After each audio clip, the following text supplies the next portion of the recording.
اللہ تعالیٰ نے اپنے بندوں کو سمجھایا، ان کو ترغیب دی، ان کو تنبیہ کی، ان کو انجام سے باخبر کیا، اور ان کو اچھے برے کی تمیز دینے کے لیے اللہ تعالیٰ نے سلسلہ بنایا، اور پھر سمجھاتے ہی چلے گئے، سمجھاتے ہی چلے گئے۔ اللہ نے جتنا اپنے بندوں کو سمجھایا ہے، شاید کسی ماں نے، کسی باپ نے بھی اتنا نہیں سمجھایا۔ 30 پارے نازل فرمائے، بظاہر دیکھنے میں وہ 30 پارے ہیں، اور ان 30 پاروں میں کیا کچھ چھپا ہوا ہے، اس کو علماء نے کھولا تو 100 جلدیں لکھ ڈالی، الماریاں بھر دی کہ اس لفظ میں اللہ تعالیٰ بندوں کو یہ بھی کہہ رہا ہے، یہ بھی کہہ رہا ہے، یہ بھی کہہ رہا ہے، اس سے یہ مطلب بھی ہے، یہ مطلب بھی ہے۔ اور اسی قرآن کی تفصیل اور تشریح کرتے کرتے کرتے انسانوں کی زندگیاں بیت گئی۔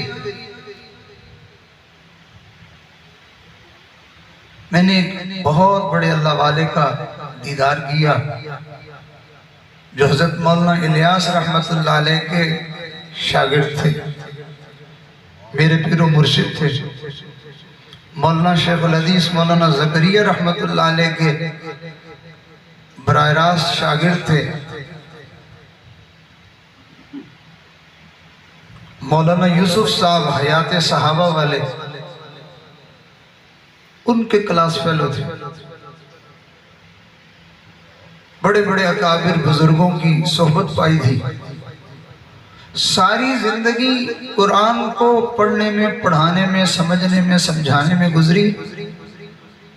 80 برس کی عمر میں فرمانے لگے، مجھے قرآن اب سمجھ آنے لگا ہے۔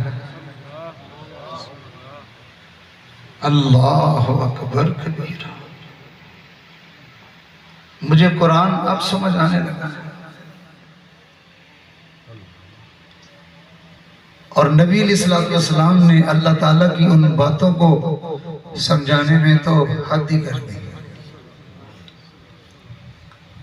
اللہ تعالیٰ جو اپنے بندوں کو پیار دینا چاہتا تھا، اللہ اپنے بندوں سے جو پیار فرمانا چاہتے تھے،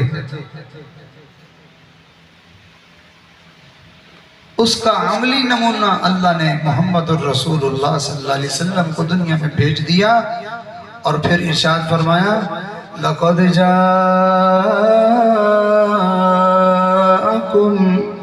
رَسُولٌ مِّنْ أَنفُسِكُمْ عزيز عليه ما عنتم حريص عليكم بالمؤمنين رؤوف رحيم۔ ایسا رسول تمہارے پاس آیا ہے، ایسا محبوب قبلی والا، ایسی شان والا، ایسا میٹھا، ایسا کریم، ایسا مہربان رسول تمہارے پاس آیا ہے، لوگوں جس کو تمہاری ذرا سی بھی تکلیف برداشت نہیں ہوتی، روتا ہے، تڑپتا ہے اپنی امت کے غم میں، اور راتوں کی نیندیں اڑی ہوئی۔ یا رسول اللہ صلی اللہ علیہ وسلم، آپ کو اللہ نے جو جسمانی قوت دی ہے، طاقت دی ہے، ایک نبی کی طاقت جو ہے وہ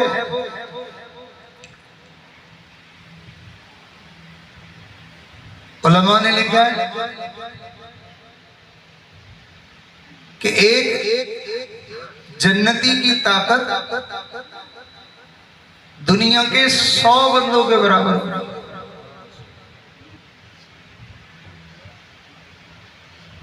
اور 40 جنتی مرد ہوں، ان کی طاقت اللہ ایک نبی کو عطا فرماتا ہے۔ اتنی طاقت اور اتنی قوت والا بندہ بھلا 60 سال کی عمر میں کیسے بوڑھا ہو جائے گا؟ وہ تو 200 سال 300 سال کے بعد بھی اس کو بوڑھا نہیں ہونا چاہیے، لیکن نبی کریم صلی اللہ علیہ وسلم جبرائیل سے فرماتے ہیں جبرائیل تھک جاتا، جبرائیل تھک جاتا، اور دیکھا کہ آپ کے بال مبارک سفید ہونا شروع ہو گئے۔ صحابہ نے پوچھا حیرت سے کہ اللہ کے نبی آپ تو اتنی ہمت والے طاقت والے ایسے اعضاء اور جوارے اللہ نے آپ کو عطا فرمائے، آپ کیسے بوڑھے ہو گئے؟ تو نبی علیہ السلام نے فرمایا جس کا مفہوم یہ بنتا تھا کہ مجھے میری امت کے غم نے بوڑھا کر دیا،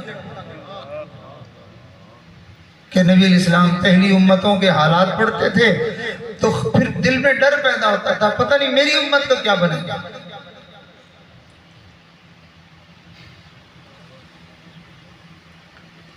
اللہ کو اپنی بندوں سے کتنا پیار ہے،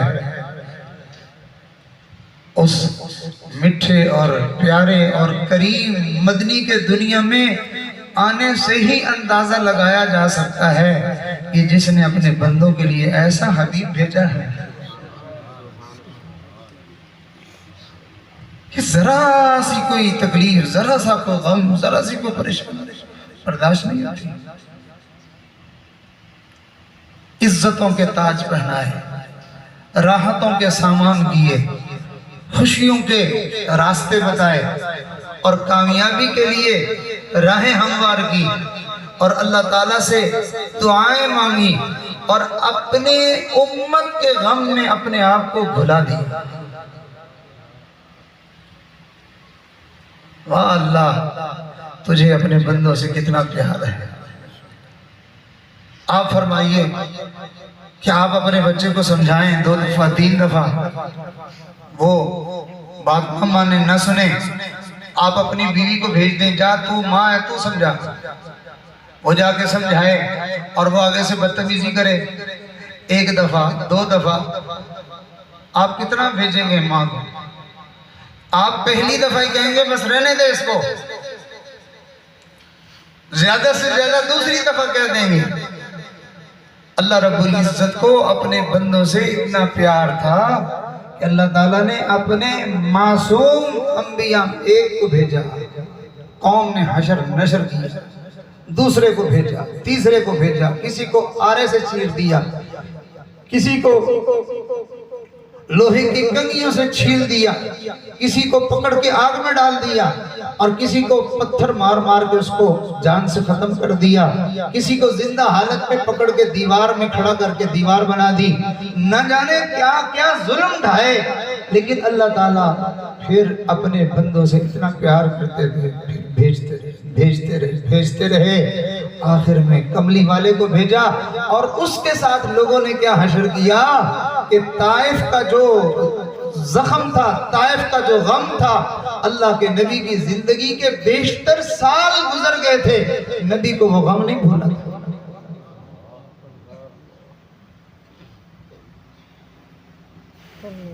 مار مار کے پتھر لولوہان کر دیتے تھے، نبی علیہ السلام نے ڈھال ہو کے بیٹھ جاتے تھے، پھر اٹھا کے پھر آپ کو چلاتے تھے، پھر پتھر مارتے تھے، یہ سلسلہ چلتا تھا۔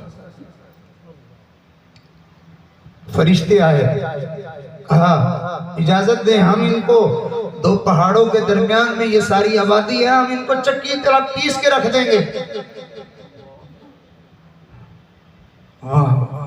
فرمایا نہیں اللہ، یہ لوگ مجھے نہیں جانتے، اللہ تو ان کی آنے والی نسلوں کو ہدایت دے۔ بددعا نہیں فرمائی، دکھ سہا، تکلیف برداشت کی۔ نبی کو اپنی امت کے ساتھ کس قدر پیار تھا، سوچئے یہ پیار اس دل میں کس نے ڈال کے بھیجا تھا؟ گویا اللہ یہ دکھانا چاہتے تھے، دنیا والوں اس نبی کے پیار کو دیکھ کر ذرا تم میرے پیار کا اندازہ لگاؤ کہ مجھے تم سے کتنا پیار ہے۔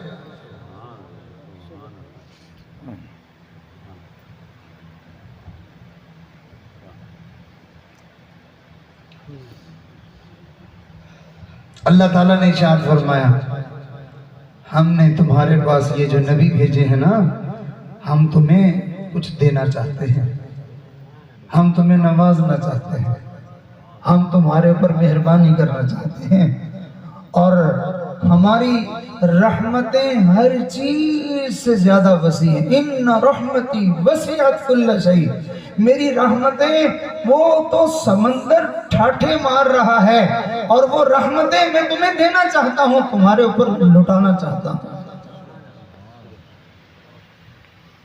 اور ہمیں اللہ تعالیٰ نے مخاطب کر کے فرمایا وَمَا أَرْسَلْنَاكَ إِلَّا رَحْمَةً لِّلْعَالَمِينَ،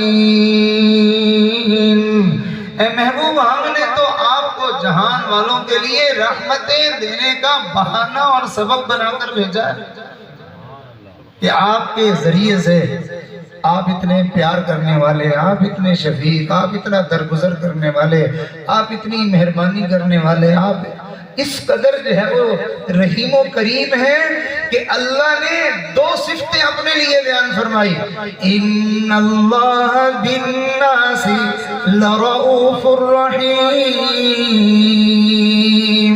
یقین کرو لوگوں اللہ بڑا نرمی کرنے والا اور اللہ بڑی رحمت کرنے والا، بعینی ہی وہی دو صفتیں اس نے اپنے محبوب کے لیے بھی فرمایا کہ میرا محبوب بڑا نرم دل ہے اور بڑا مہربان ہے،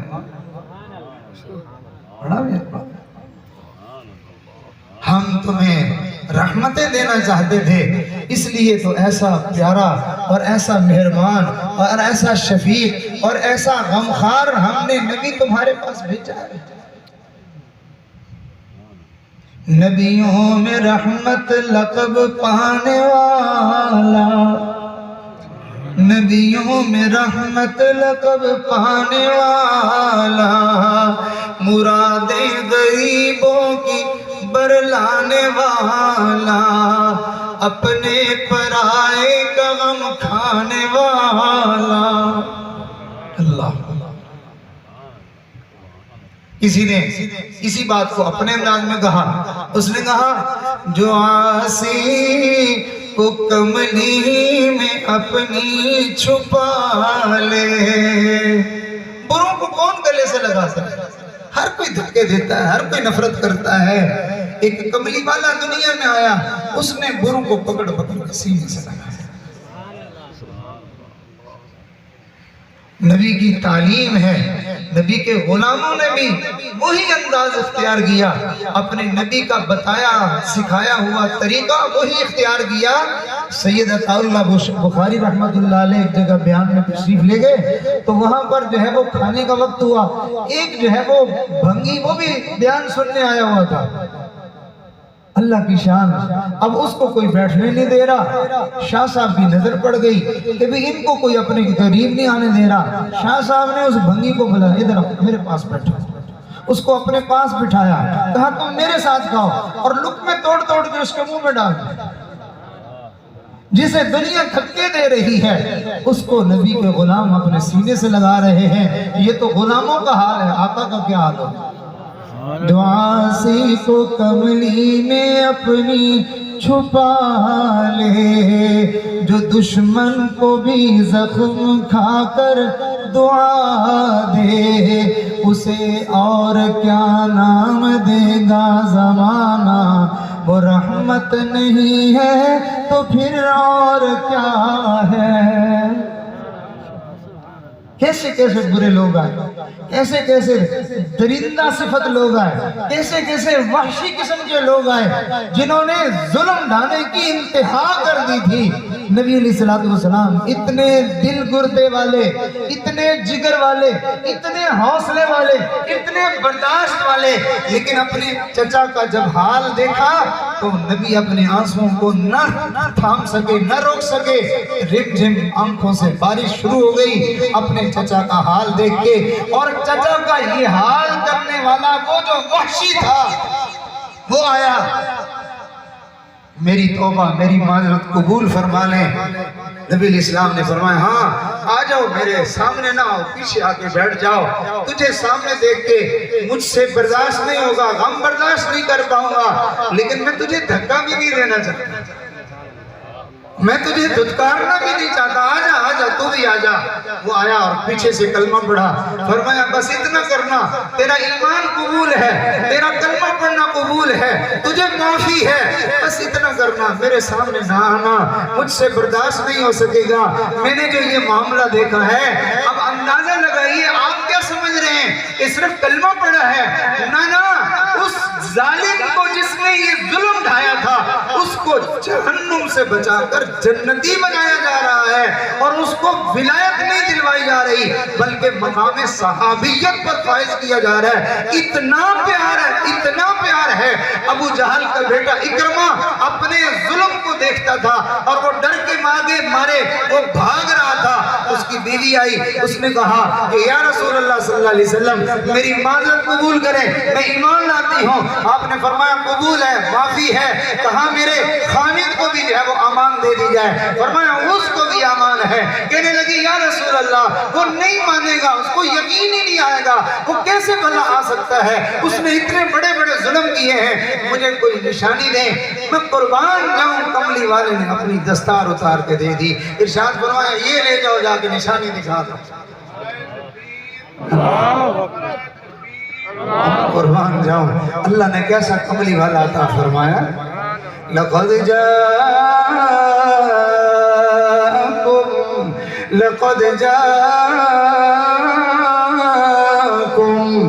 رسول من أنفسكم عزيز عليه ما عنتم حريص عليكم بالمؤمنين رؤوف رحيم۔ تم اس رحمت والے نبی کے ساتھ تعلق جوڑ کے تو دیکھو، اللہ تمہیں فرشوں سے اٹھا کے عرشوں تک پہنچا دے گا۔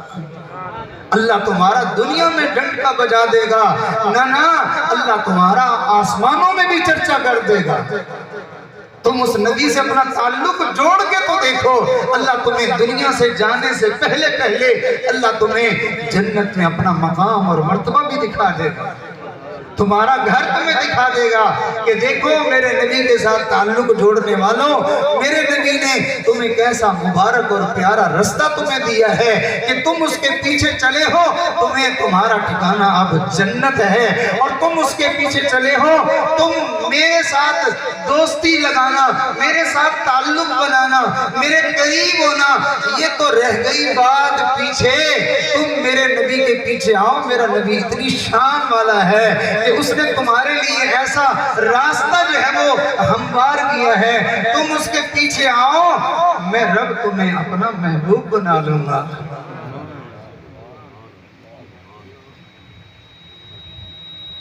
مگر ہمارے ساتھ دو ہاتھ ہو گئے، ہمارے ساتھ دو ہاتھ ہو گئے، ہمارے ساتھ ظلم ہو گیا، ہمارے ساتھ دھوکہ ہو گیا۔ بھائی یہ بات ہمارے ساتھ دھوکہ ہو گیا، ہمارے ساتھ زیادتی ہو گئی، ہمیں دنیا کی رنگینیاں ایسی دکھائی گئی ہیں، ہمیں ایسا اس کو بنا سما کر سجا کر ہمارے سامنے پیش کیا گیا ہے، اور دین کو اتنا نیچا کر کے دکھایا گیا ہے کہ ہمیں کچھ کہنا ہی نہیں پڑتا، ہم خود اپنا دین چھوڑنے کو تیار ہیں، ہم نبی کا دامن چھوڑنے کو تیار ہیں، ہم نبی کا طریقہ چھوڑنے کو تیار ہیں، ہم تو اس نچلے درجے میں چلے گئے، اتنا دھوکہ ہوا ہمارے ساتھ، اتنا ظلم ہوا ہمارے ساتھ کہ ہم نے اپنے اس محبوب شان والے نبی کے ساتھ تعلق کو نعوذ باللہ اپنے لیے بے عزتی اور ذلت سمجھنا شروع کر دیا۔ جن کی غلامی کائنات میں سب سے بڑا مقام تھا، سب سے زیادہ بڑی عزت تھی، جن کی غلامی میں آنے کے لیے پہلے انبیاء بھی اللہ سے دعا مانگ رہے ہیں، اور اللہ تعالیٰ ان نبیوں کو دنیا میں بھیج ہی نہیں رہا، پہلے اللہ تعالیٰ ان سے معاہدہ لے رہا ہے، عہد لے رہا ہے، وعدہ لے رہا ہے، اے میرے انبیاء کی جوان، تم سارے مجھے بتاؤ، اگر تمہاری موجودگی میں میرا رسول آ گیا، میرا کملی والا آ گیا، تم سارے اس پر ایمان لاؤ گے؟ میں کہا یا اللہ کیوں نہیں لائیں؟ اچھا سارے ایمان لاؤ گے، سارے تم اس کے مددگار ہو جاؤ گے؟ جی ہاں یا اللہ، ایسے ہی کریں گے۔ اچھا فرمایا تم جو ہے وہ میرے ساتھ معاہدہ کرو، تم سارے ایک دوسرے کے اس معاہدے پر تم بھی گواہ ہو جاؤ۔ انبیاء کو گواہ بنایا جا رہا ہے اس بات پر، اور پھر فرمایا جا رہا ہے کہ تم بھی گواہ ہو، اور اس معاہدے پر میں رب بھی گواہ ہوں۔ اللہ اتنا بڑا معاہدہ ہو رہا ہے، کیا ہو رہا ہے؟ فرمایا تمہیں کیا خبر ہے کہ میں نے اپنے محبوب کو کیا شان عطا فرمائی کہ ان کی پیروی اور ان کی تابعداری کرنے کے لیے وقت کے انبیاء ترس رہے ہیں، انبیاء ان کی تابعداری کو اپنا اعزاز اور فخر سمجھ رہے ہیں، اور آج کا نادان مسلمان اس نبی کی تابعداری کو کہتا ہے وہ جی میں نے شرم آندی ہے، اوئے ہوئے، اس سے بڑا ظلم اور کوئی ہے؟ اور پھر جو اس نبی کی اتباع کرے، ہم نے اس کے لیے تانے کسے، فکرے کسے، جملے کسے، ہم نے ان کو دقیانوس کہا، ہم نے ان کو گرا ہوا طبقہ سمجھا، اور ہم نے ان کو گھٹیا قرار دیا، اور ہم نے ان کو نہ جانے اس درجے میں لا کے چھوڑا، اور ہم یہ سمجھ رہے ہیں کہ شاید یہ راستہ جو ہے کوئی معمولی راستہ ہے، کوئی ادنا راستہ ہے۔ ہمارے بزرگوں سے پوچھئے، ہمارے بزرگ کہتے ہیں نبی کی ایک سنت پر اگر عمل نصیب ہو جائے، کون سی سنت؟ آپ سن کے بھی حیران ہو جائیں گے، مثال دیتے ہوئے عجیب بات کی، فرمایا نبی کی سنت یہ والی کہ اللہ کے نبی بیت الخلاء میں، واش روم میں قضائے حاجت کے لیے جیسے جا کے تشریف فرما ہوتے تھے، جیسے آپ پیشاب کرنے کے لیے بیٹھتے تھے، فرمایا اس طریقے پر اگر کسی کو سنت نصیب ہو جائے، کہاں یہ بات ہے؟ اور فرمایا دوسری طرف 100 سال کی شب بیداریوں کا ثواب ہو، فرمایا 100 سال کی شب بیداریاں ایک طرف رہ جائیں گی، نبی کی وہ سنت کہ پیشاب سنت کے مطابق کیا، اللہ کے ہاں یہ سنت بہت بڑا درجہ رکھتی ہے۔ بعض دفعہ قیمت معلوم نہ ہو تو انسان بڑھیا چیز کو بھی گھٹیا سمجھ لیتا ہے۔ آپ بچے کو جیب خرچ دیتے ہیں، 2-3 سال کا بچہ روزانہ آپ 10-20 پکڑاتے ہیں۔ ہم نے بھی تجربہ کیا، اس بچے کو ایک مرتبہ 1000 روپے کا نوٹ پکڑا دیا، رونے لگ گیا، کہنے لگا میں نے یہ نہیں لینا۔ بھئی آپ نے کون سا لینا ہے؟ اس نے وہ 10 روپے کی طرف اشارہ کیا تو یہ لیں۔ اب قیمت کس کی زیادہ تھی؟ قیمت تو 1000 کی زیادہ تھی، مگر وہ 10 کو لے رہا ہے کیونکہ اس کو سمجھ ہی اتنی ہے، اس کو عقل ہی اتنی ہے۔ ہم بھی گھٹیا چیز کو لیتے ہیں اور اعلیٰ چیز کو چھوڑ دیتے ہیں۔ اللہ نے ہمیں جو وہ طریقہ دیا، وہ جو راستہ دیا، جس پر اللہ بھی اپنی محبت کا اظہار فرما رہے ہیں، جس کا بدلہ انعام اللہ جنت قرار دے رہے ہیں، جس کا بدلہ اللہ اپنی رحمتیں اور اپنی برکتیں اور اپنی عنایتیں اپنے بندوں پر فدا کر رہے ہیں، ہم کہتے ہیں نہیں ٹھیک، ہم نے وہ لینا۔ وہ چونکہ ٹی وی میں آتا ہے نا، وہ چونکہ میڈیا میں آتا ہے نا۔ اب کون سمجھائے کہ اعلیٰ چیز کیا ہے، ادنا چیز کیا ہے؟ ہمارے بچے سفر میں ساتھ تھے تو میزبان نے عمومی کھانا بھی بنایا ہوا تھا اور خصوصی کھانا بھی بنایا ہوا تھا۔ اب عمومی جو کھانا تھا اس میں بریلر بنایا ہوا تھا، اور خصوصی مہمانوں کے لیے اس نے اصلی جو دیسی مرغا ہوتا ہے وہ بنایا ہوا تھا۔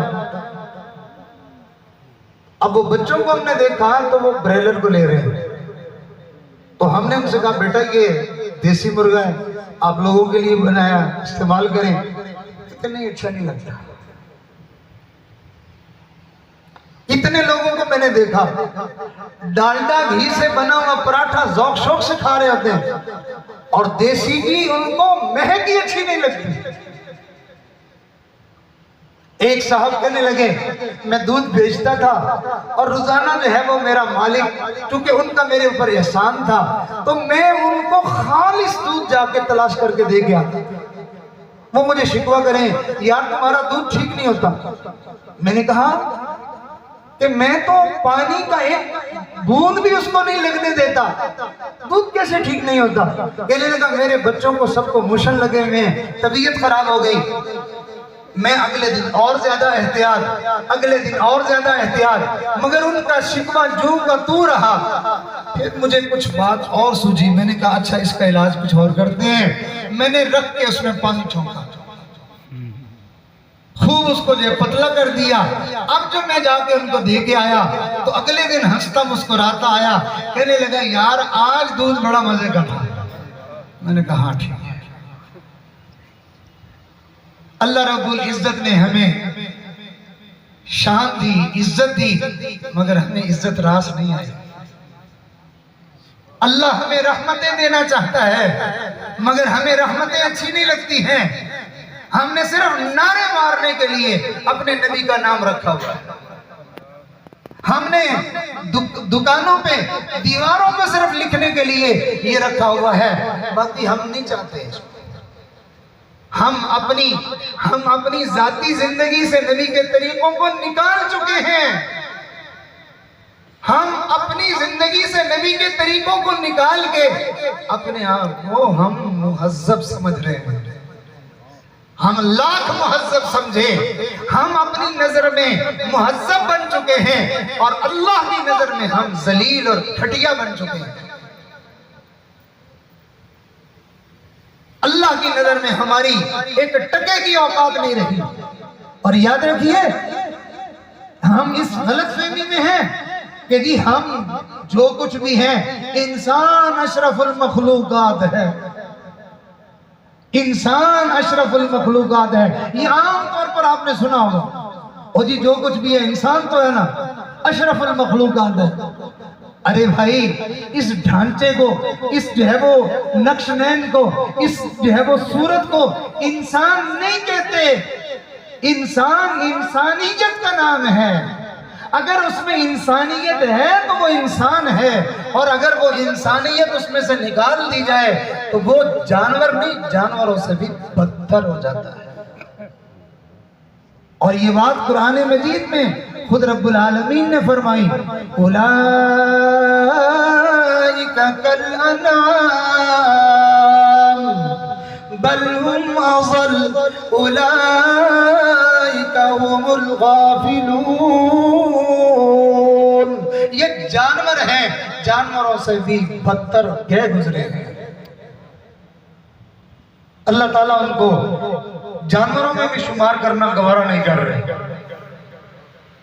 اور اللہ تعالیٰ انسان کس کو کہہ رہے ہیں؟ ذرا آئیے قرآن مجید میں اللہ تعالیٰ نے 4 قسمیں کھائی۔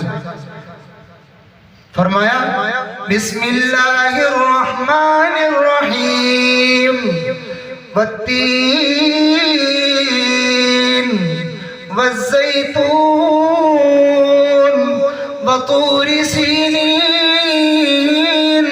وهذا البلد الأمين لقد خلقنا الإنسان في أحسن تقويم۔ 4 قسمیں کھا کے اللہ تعالیٰ نے فرمایا ہم نے انسان کو بہترین سانچے میں ڈھالا ہے۔ اب آپ فرمائیے سب سے اعلیٰ انسان، سب سے افضل انسان، سب سے کامل انسان، سب سے کامل انسان، سب سے مکمل انسان، سب سے اشرف انسان پوری کائنات میں کون سا ہے؟ محمد الرسول اللہ صلی اللہ علیہ وسلم۔ اب صحیح اور اصلی کامل اور مکمل انسان محمد صلی اللہ علیہ وسلم ہیں۔ تو معلوم ہوا اب انسان بننے کے لیے ان کے ساتھ مشابہت ہونا ضروری ہے۔ جس کی جتنی مشابہت ہوگی وہ اتنے درجے کا انسان ہے، جتنا ان سے وہ دور ہوتا جائے گا، طریقوں سے ہٹتا جائے گا، اتنا وہ حیوانوں کے قریب ہوتا جائے گا، وہ انسانیت کے دائرے سے نکلتا چلا جائے گا۔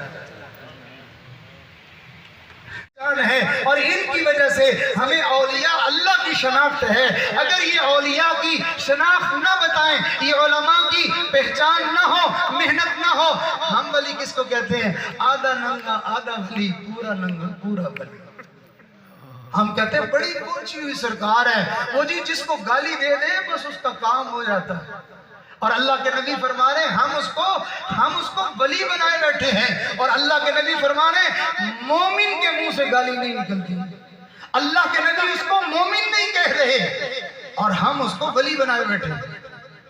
تو لہذا پھر یہی ہوگا کہ جب دین نہیں آیا تھا تب ماں بیوی کی جگہ بھی کام آتی تھی، جب دین نہیں آیا تھا تب ماں بیوی کی جگہ بھی کام آتی تھی، اور جب دین نہیں رہے گا تو تب بھی یہی کچھ ہوگا۔ اب جو ہے آپ دیکھیے، جن کے پاس دین ہے وہ پیتے ہیں دودھ، کیا پیتے ہیں؟ دودھ۔ اور جن کے پاس دین نہیں ہے وہ کیا پیتے ہیں؟ موت۔ ماشاءاللہ، جن کے پاس ہے دین وہ کھاتے ہیں بکرے، اور جن کے پاس نہیں ہے وہ کھاتے ہیں سور۔ جن کے پاس دین نہیں ہے وہ کھاتے ہیں کتے، جن کے پاس دین ہے وہ کھاتے ہیں مچھلی، اور جن کے پاس دین نہیں ہے وہ کھاتے ہیں مینڈک۔ ماشاءاللہ، اللہ کے نبی کیا سہانا دین دے گئے۔ تو لہذا اس بات کی ضرورت ہے کہ علماء کے ساتھ جڑ جاؤ، علماء کے ساتھی بن جاؤ، علماء کے معاون بن جاؤ، دین کے مرکز آباد کرو، مدرسے بناؤ، مسجدیں بناؤ۔ آج لوگوں نے فتنہ بنایا ہوا ہے، کہتے جی ادھر مسجد ہے ادھر کیوں بنائی ہے، اتنی مسجدوں کی کیا ضرورت ہے، یہ دکانیں کھولی ہوئی ہیں۔ ذرا نبی کا فرمان تو پڑھ کے دیکھو، اللہ کے نبی نے ارشاد فرمایا مسجدیں کثرت سے بناؤ، ہر گلی میں ہر محلے میں مسجد بناؤ، اور جن کو مدینہ شریف جانے کا جو ہے وہ شرف اللہ نے عطا فرمایا، ان سے ذرا پوچھئے کہ مسجد نبوی شریف اتنی عظیم مسجد ہے، اس کے قریب میں بالکل ساتھ میں 2 مسجدیں ہیں، اور ان کے درمیان آدھے ایکڑ کا بھی فاصلہ نہیں ہے، چھوٹی 2 مسجدیں ہیں، اور ادھر چند قدم کے فاصلے پر اللہ کے نبی کی مسجد ہے۔ یہاں اس مسجدوں کو بنانے کی کیا ضرورت ہے؟ یہ امت کو پیغام ہے کہ مسجدیں جتنی زیادہ بناؤ گے اتنا ایمان والوں کو فائدہ زیادہ ہوگا۔ مسجدیں بننے سے کیا ہوتا ہے بھائی؟ ایمان والوں کو فائدہ ہوتا ہے۔ یہ ایمان کے کیا ہیں؟ قلعے ہیں، یہ ایمان کے کیا ہیں؟ مرکز ہیں۔ ارے اور تو کیا، اور نبی علیہ السلام نے فرمایا جس بندے کو زیادہ مسجد میں آتے جاتے دیکھو، نبی کی بات کوئی معمولی بات تو نہیں ہے، کوئی ایسی ویسی بات تو نہیں ہے، نبی کی بات بڑی گہری بات ہوتی ہے۔ ویسے تو لوگ اللہ والوں کو کہتے ہیں کلندر ہرچ گویت دیدہ گویت، کہ اللہ والوں کی بات جو ہے وہ ہر بات دیکھی بھالی ہوتی ہے، وہ اندھیرے میں لاٹھی نہیں مارتے، اٹکلے نہیں مارتے۔ جب نبی کے غلام اٹکلے نہیں مارتے تو نبی کی بات کتنی بہترین ہوگی، کتنی اس میں گہرائی ہوگی، کتنی اس کے اندر حقائق چھپے ہوئے ہوں گے۔ نبی علیہ السلام نے فرمایا جس کو مسجد میں آتے جاتے دیکھو تم اس کے مومن ہونے کی گواہی دے دو، تم اس کے مومن ہونے کی گواہی دے دو۔ اچھا، جو صرف مسجد میں آئے اس کو تم مومن ہونے کی گواہی دے دو، اور جس کو اللہ تعالیٰ توفیق دے کہ وہ مسجد بنائے بھی صحیح، مسجدیں بنائی بھی صحیح۔ ایک جو ہے وہ اس کی میں کہتا ہوں بڑی قسمت اچھی تھی، اس نے بابری مسجد کی ایک اینٹ گرائی تھی، اللہ تعالیٰ نے اس سے بدلہ لیا، اور کیسا بہترین بدلہ لیا کہ اللہ نے اس نے ایک اینٹ گرائی تھی، اللہ نے اس سے 100 مسجدیں بنوائی۔ ماشاءاللہ۔ تو اللہ تعالیٰ ہم سے بھی کوئی